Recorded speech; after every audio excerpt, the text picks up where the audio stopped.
Hi friends, मैं विकास आपका मेरी क्लास में वेलकम करता हूं। आज हम ट्रेन योर ब्रेन सीरीज का नेक्स्ट वीडियो देखेंगे, जिसमें हम जानेंगे कि सरल ब्याज पर किस्तों के क्वेश्चन किस प्रकार हल किए जाते हैं। तो आइए आगे बढ़ते हैं।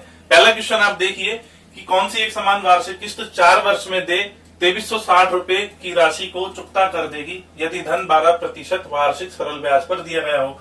तो आप समझिए, इस तरह के क्वेश्चन को हम 3 तरीके से करेंगे।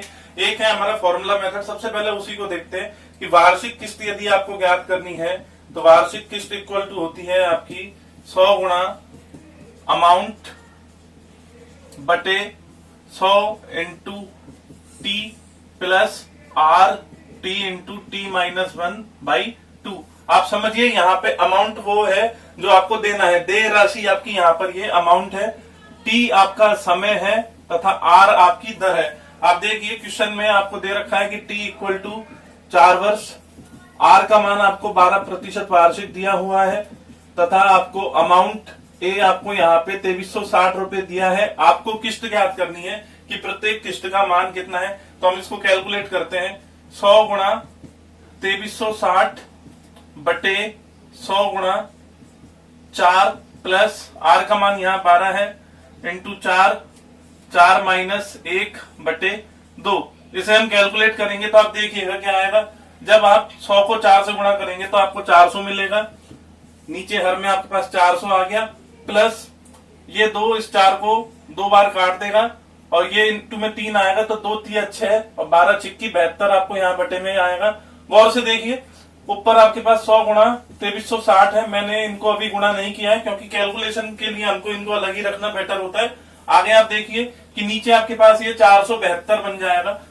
100 गुणा 2360 बटे 472। अगर मैं 236 से इसको काटूं तो ये 10 बार कटेगा तथा यह 2 बार कटेगा। आगे आप देखिए, इस 2 से इसको 5 बार काट देंगे। हमको यहाँ से प्रत्येक वार्षिक किस्त की राशि 500 रुपए प्राप्त हो जाएगी। 5 गुणा 100। तो मैं कह सकता हूं कि फॉर्मूला मेथड से यदि हमें किस्त ज्ञात करनी है सरल ब्याज की तो इसको यूज करते हुए हम किस्त ज्ञात कर सकते हैं। अगला तरीका देखते हैं कि प्रतिशत मेथड से इसे किस प्रकार हल करेंगे। बच्चों आगे समझिए कि अगर परसेंटेज को यूज करते हुए इस क्वेश्चन को हम हल करें तो इसमें सबसे पहला स्टेप यह है कि आपको किस्त की राशि माननी होती है। तो मैं मान लेता हूं, माना प्रत्येक किस्त की राशि आपकी, प्रत्येक किस्त 100% के बराबर है। अब इसमें होगा क्या, वो चीज आपको समझने की है। जैसा कि आपको समझ में आना चाहिए कि किस्तों के क्वेश्चन में यदि हम साल के अंत में किस्त पे कर रहे हैं तो उसका ब्याज जिसको हमने किस्त पे की है उसके पास हमारा जमा होता रहता है, वो इनडायरेक्टली हमको छिपा हुआ मिलता है अंत में। तो आप उसको समझने की कोशिश कीजिए। यदि मेरी प्रत्येक किस्त की राशि 100% है तो मैंने यदि उसे पहले साल के अंत में 100% धन दिया, दूसरे साल के अंत में भी मैंने 100% उसको किस्त चुका दी, तीसरे साल के अंत में भी मैंने उसको 100% की किस्त पे कर दी और चौथे साल के अंत में मैंने उसको 100% की किस्त पे करके यदि मैं उसके साथ हिसाब सेटलमेंट करता हूं तो होता क्या है, जो ये किस्त मैंने पहले साल के अंत में उसे दी थी, इस किस्त का ब्याज मुझे 3 साल तक उसके पास जमा होता रहेगा। और वो किसके बराबर होगा, यदि 1 साल में 12% मिलता है तो 3 साल में उसे 36% ब्याज मिल जाएगा। इस वाली किस्त का जो कि हमने सेकंड साल में उसको अंत में पे की थी, उसका 2 साल तक यानी 12 दूनी 24% ब्याज उसके पास हमारा जमा हो चुका है। 100% इसे जो हमने तीसरे साल में पे किया है, इसका हमको 1 साल का ब्याज उसके पास हमारा जमा हो जाएगा जो कि 12% के इक्वल होगा। और ये जो 100% है हमने चौथे साल के अंत में पे किया है, इसका हमें अंत में कोई ब्याज नहीं मिलेगा। तो हम कह सकते हैं कि हमने उसे टोटल 400% प्लस 36 और 24 और 12 ये आपका आएगा 72% के बराबर, 472% धन उसको चुका दिया है। अब आप समझना कि यह है 472% आपका देय राशि यानी 2360 रुपए के बराबर होना चाहिए। तो आप यहां से कह सकते हैं कि 2360 आपका 472% के बराबर होगा। अब आप एक बात समझिए, आपको ज्ञात करना है कि प्रत्येक किस्त की राशि कितनी है। तो यदि मैं कहूं 472% 2360 है तो 100% का मान आपका किस्त की राशि निकाल कर आपको दे देगा। इसे यदि हम कैलकुलेट करें तो आप देखिए कि 2360 गुणा 100% बटे आपके पास यहाँ 472 होगा। आप समझना कि होगा क्या यहाँ पे, ये आपका 472 236 से कटेगा 2 बार और ये आपका कटेगा 10 बार। आप देखिए, इसको 2 को मैं 10 को मैं 2 से काटूंगा तो मुझे 5 प्राप्त होगा और 5 को 100 से गुणा करने पर मुझे प्रत्येक किस्त की राशि जो कि मैंने 100% मानी थी 500 रुपए के बराबर प्राप्त हो जाएगी। मैं कह सकता हूं कि मैंने प्रतिशत मेथड से 100% का मान 500 रुपए के इक्वल ज्ञात कर लिया है। एक बात आप गौर से समझिएगा, इस चीज को जो मैंने बोर्ड पर लिखा है इस तरीके से भी लिखा जा सकता है कि यदि किस्त की राशि मेरी 100% है अंतिम किस्त की, तो पहली किस्त पे मुझे क्या मिला होगा 136%, दूसरी किस्त पे 124%, तीसरी किस्त पे 112% और चौथी किस्त पे 100%। तो आप समझिए मैं इसको उल्टा यदि लिखता हूं तो किस प्रकार लिखा जाएगा, 100% प्लस 112% प्लस 124% प्लस 136%, इसको हम इक्वल करेंगे 2360 रुपए के। तो वही चीज आप देखेंगे कि यहाँ इसको ऐसे लिखो चाहे ऐसे लिखो, और एक तरीका है इसको लिखने का, वो भी आप समझिए कि 100% आपकी किस्त हो गई है प्लस 12% आपकी वार्षिक ब्याज की दर है, जिसका ब्याज आपको मतलब किस्तों का ब्याज पहली किस्त पे मिलेगा 3 साल के लिए, दूसरी किस्त पे मिलेगा 2 साल के लिए और अंतिम किस्त पे मिलेगा 1 साल के लिए। और ये 100% की किस्त आपने 4 बार दी है तो 400% ये हो गया, और ये आपका यहां से कैलकुलेशन के बाद 72% आएगा। तो ये 400% प्लस 72% ये आपका इक्वल होगा 2360 रुपए के। हम कह सकते हैं 472% बराबर 2360। तो मैं समझता हूं कि आपको समझ में आ गया होगा, चाहे हम कैलकुलेशन इस प्रकार देखें चाहे ऐसे देखें या इस प्रकार से इसको हम लिखें, बात एक ही है, हमें किस्त का मान ज्ञात करना है जो कि 100% के इक्वल है।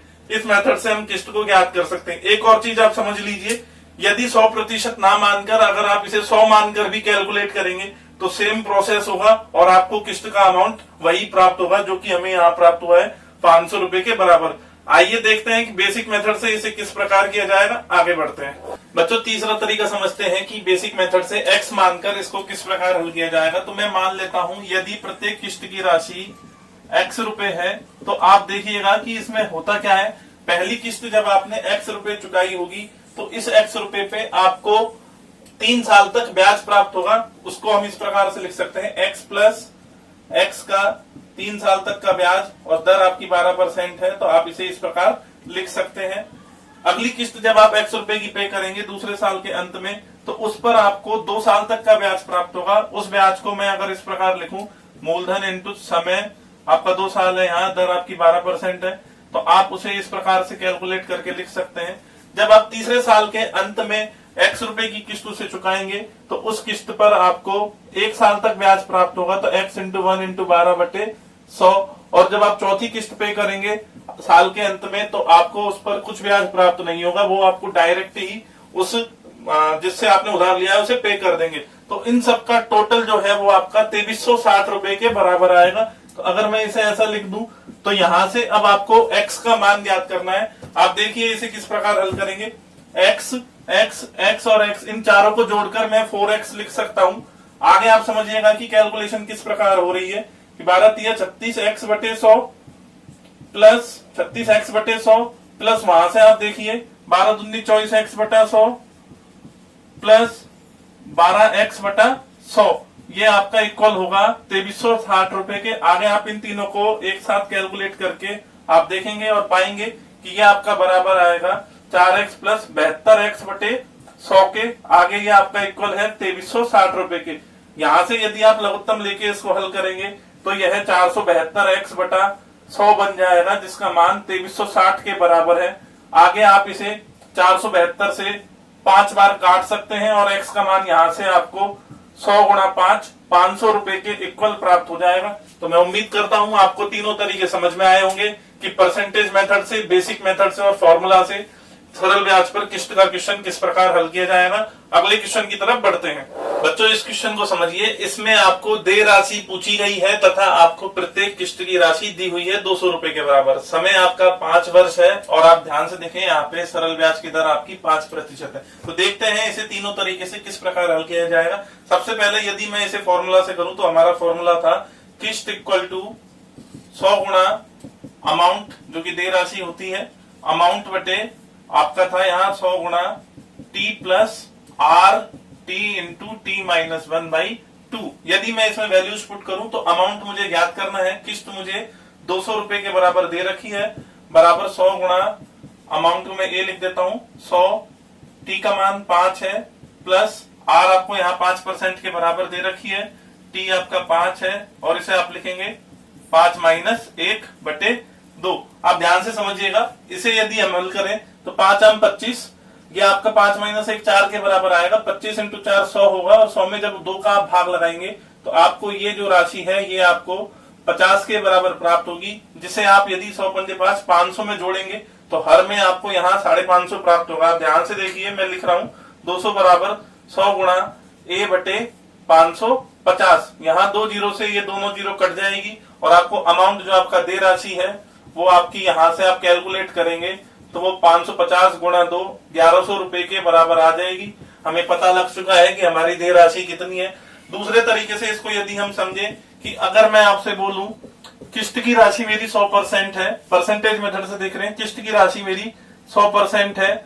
अगर मुझे इस पे पहले साल 100% था, दूसरे साल भी 100% दिया, तीसरे साल भी मैंने उसको 100% पे किया होगा, इस प्रकार 5 साल तक मैंने उसे समान किस्त 100% की पे की, तो आपका इसमें देय राशि किस प्रकार निकलेगी समझिएगा। 100% प्लस 105% प्लस 110% प्लस 115% प्लस 120%, इसका मान आपको ज्ञात करना है। यह आपका इक्वल आएगा 550% के। आप समझिएगा कि यहाँ हुआ क्या है, ये आपकी अंतिम किस्त थी, यह आपकी चौथी किस्त थी जिसपे आपको 1 साल ब्याज प्राप्त हुआ, यह आपकी तीसरी किस्त थी जिसपे आपको 2 साल ब्याज प्राप्त हुआ, यह आपकी दूसरी किस्त थी जिसपे तो 3 साल ब्याज प्राप्त हुआ, तथा यह पहली किस्त थी जिस पर आपको 4 साल ब्याज प्राप्त हुआ होगा। तो इस प्रकार आपकी देय राशि 550 के बराबर आती है, जिसका मान हमें ज्ञात करना है।